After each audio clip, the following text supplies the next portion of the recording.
Assalamualaikum warahmatullahi wabarakatuh. Kami dari kelompok 10, kelas 4A ingin menjelaskan tentang pengembangan dan perubahan organisasi. Kelompok kami terdiri dari saya sendiri, Raisa Nur Aziza, Jod Alfa Syahira, Kamila Saida Fadli, Afla Naura Tauhidi, dan Ratu Abianti Nusadrina. Pertama, saya akan menjelaskan tentang definisi perubahan organisasi.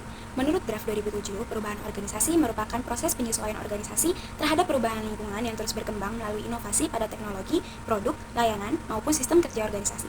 Perubahan organisasi penting dilakukan agar organisasi mampu beradaptasi dengan perkembangan teknologi, globalisasi, perubahan pasar, dan persaingan yang semakin ketat, sehingga tetap relevan dan mampu bertahan. Baik, yang berikutnya terdapat dua model perubahan yang banyak dilakukan dalam organisasi. Yang pertama, ini ada modelnya Kurt Lewin, di mana dia memberikan 3 tahapan. Yang pertama ada tahap unfreezing, di mana ini tahap untuk menyadarkan para anggota bahwa pentingnya melakukan perubahan. Lalu yang kedua terdapat changing atau movement, ini adalah tahap ketika perubahan mulai diterapkan. Dan yang terakhir ada tahap refreezing, merupakan tahap menstabilkan perubahan agar menjadi kebiasaan atau budaya baru di sebuah organisasi. Lalu ada juga yang kedua modelnya John Kotter yang menjelaskan lebih rinci tentang langkah-langkahnya, yaitu ada 8, mulai dari pertama itu menciptakan urgensi perubahan, kemudian membentuk tim penggerak, lalu menyusun visi dan strategi, kemudian mengkomunikasikan visi tersebut kepada staf, lalu memberdayakan anggota organisasi, lalu menciptakan keberhasilan jangka pendek, kemudian mempertahankan momentum perubahan, hingga menjadikan perubahan tersebut sebagai bagian dari budaya organisasi. Perubahan organisasi sangat penting untuk dilakukan agar organisasi dapat beradaptasi dengan dunia global. Karena jika tidak, organisasi tersebut akan mengalami stagnansi hingga kehilangan daya saing. Namun proses tersebut tidak mudah karena akan muncul tantangan seperti resistensi karyawan dan rendahnya kepercayaan terhadap manajemen. Oleh karena itu, diperlukan strategi perubahan serta komitmen yang kuat antar staf dan juga atasan. Baik, di sini saya akan menjelaskan mengenai resistensi perubahan. Resistensi perubahan adalah kecenderungan individu atau kelompok untuk menolak, memperlambat, atau menghambat perubahan dalam organisasi. Menurut Gann dan Goldberg, resistensi mencakup aspek kognitif atau cara berpikir, afektif atau perasaan, dan perilaku atau tindakan. Resistensi dapat berwujud nyata atau overt seperti protes atau keluhan, maupun tersembunyi atau covert seperti menurunnya motivasi dan loyalitas kerja karyawan. Namun, Kinnicky et al. Menegaskan bahwa resistensi membawa sisi positif dan negatif. Dari sisi positif, resistensi dapat menstimulasi debat yang sehat tentang ide-ide perubahan dan menghasilkan keputusan yang lebih baik. Sementara dari sisi negatif, resistensi dapat menghambat adaptasi dan kemajuan. Kemudian ada penyebab resistensi perubahan. Menurut Kinnicky et al., resistensi itu berasal dari 2 sumber. Yang pertama itu ada resistensi individual. Adalah resistensi yang bersumber dari karakteristik pribadi, kondisi psikologis, dan persepsi subjektif masing-masing individu anggota organisasi. Di sini ada beberapa contoh dari resistensi individual. Yang pertama ada kebiasaan yang sulit diubah, yang kedua ada kebutuhan rasa aman, ketiga kekhawatiran ekonomi, keempat ketakutan terhadap ketidakpastian, dan yang kelima ada pemrosesan informasi yang selektif.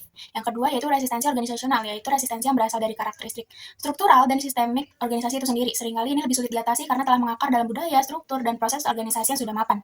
Ini contohnya seperti yang pertama, struktur organisasi yang kaku, fokus perubahan yang terbatas karena setiap sistem dalam organisasi itu saling mempengaruhi satu sama lain. Kemudian ada kelebaman atau tekanan kelompok, ancaman terhadap keahlian, ancaman terhadap kekuasaan, dan ancaman terhadap alokasi sumber daya yang memang sudah ada.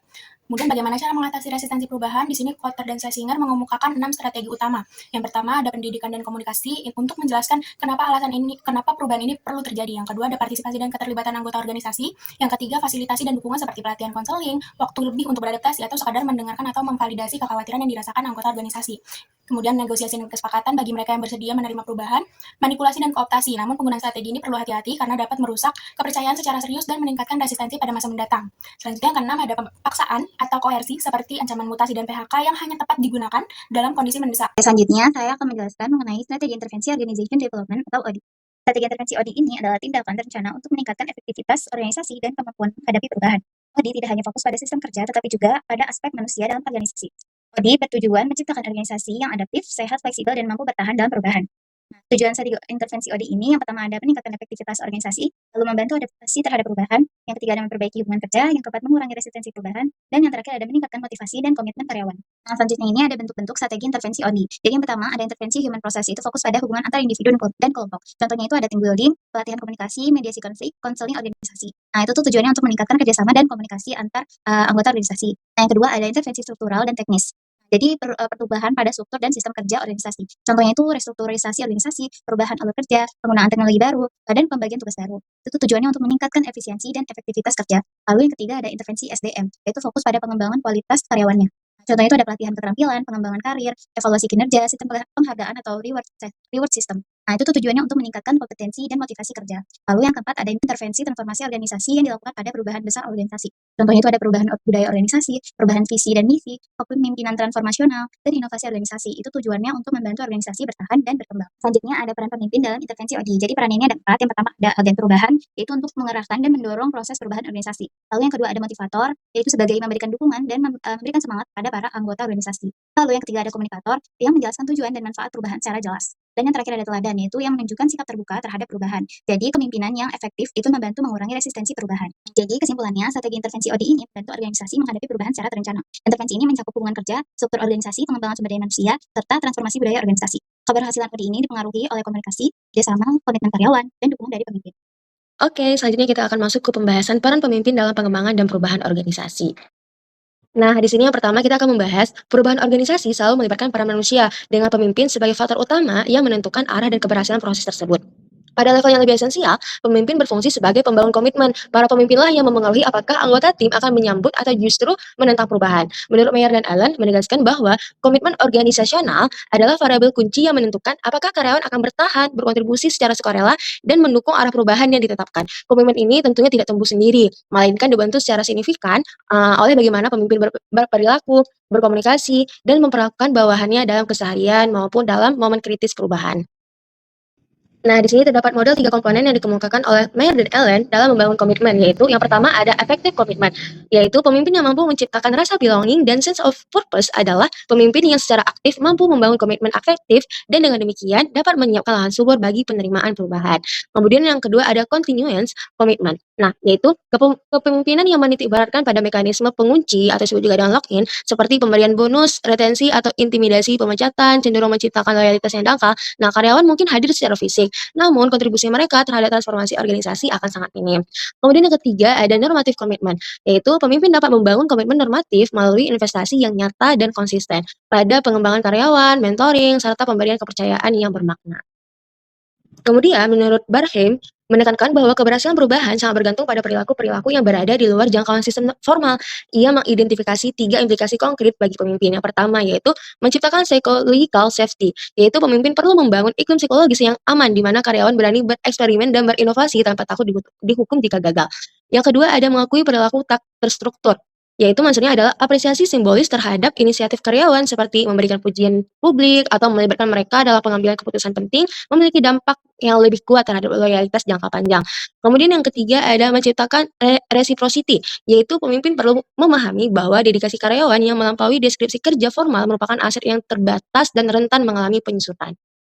Kemudian menurut Tyagi dalam Gunasri, pengembangan organisasi merupakan inisiatif strategis yang bersifat terencana, sistematis, dan berbasis kolaborasi. Dengan menerapkan prinsip-prinsip ilmu perilaku, upaya ini bertujuan untuk memperkuat kesehatan dan vitalitas organisasi. Fokus utamanya mencakup peningkatan kompetensi serta martabat individu dan kelompok, yang pada akhirnya memberikan kontribusi positif bagi kemajuan masyarakat luas.